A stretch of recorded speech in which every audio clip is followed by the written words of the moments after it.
So, for me, the daily confrontation with fear has become a real practice for me since about three years ago.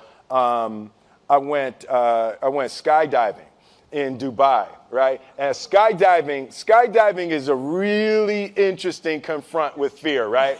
So I gotta stand up. I'm sorry, I gotta stand up. All right. So what happens is you go out the night before and you take a drink with your friends and somebody says, yeah, we should go skydiving tomorrow. And you go, yeah, we'll go skydiving tomorrow. Yeah. And you go, yeah. And everybody goes, yeah. Right? And you go home you by yourself, you're like, Right? And you're like, well, I mean, they was drunk too. Right? So maybe they not, I mean, we don't have to go. We don't have to do it.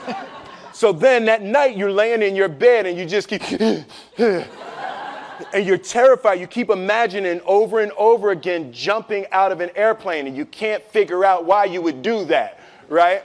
And you're laying there and you have the worst night's sleep of your life, but you still have the hope that your friends were drunk, right?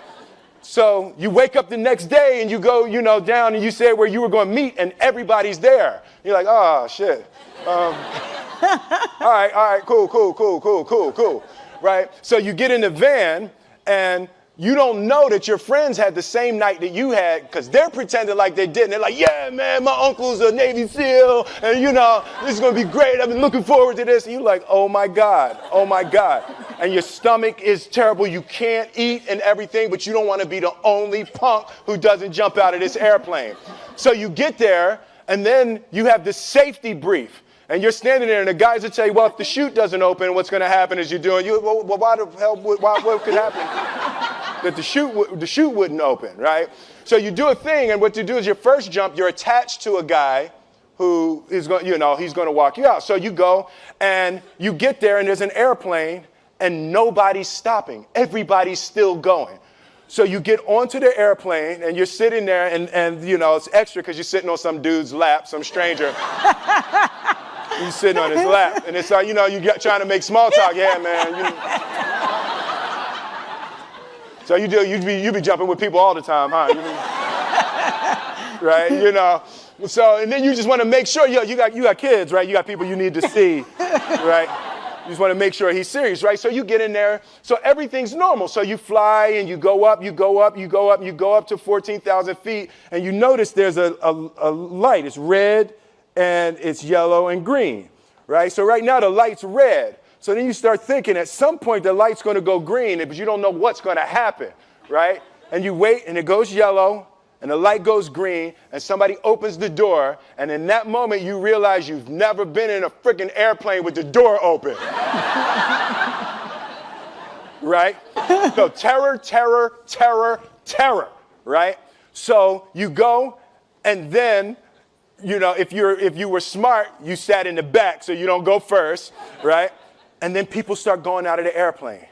And you go, and the guy walks you up to the end of the thing, and you're standing, and your toes are on the edge, and you're looking out down to death. And they say, on 3. And they say, 1, 2, and he pushes you on 2 because people grab on 3, right? Right? And you go,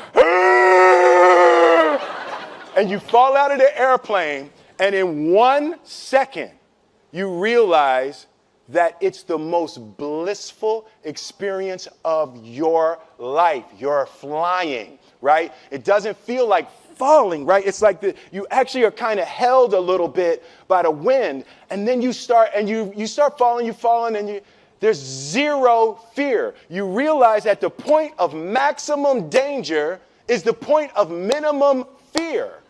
It's bliss. It's bliss, and you're flying, right? And you're doing that, and then 20 seconds, 25 seconds, 40 seconds, and you have enough time to just kind of be like, oh, shit, that's that building. I saw like that one. Oh, you can see the ocean.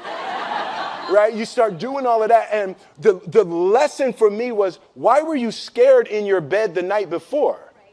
What do you need that fear for? just don't go. Why are you scared in your bed 16 hours before you jump? Why are you scared in the car? Why could you not enjoy breakfast?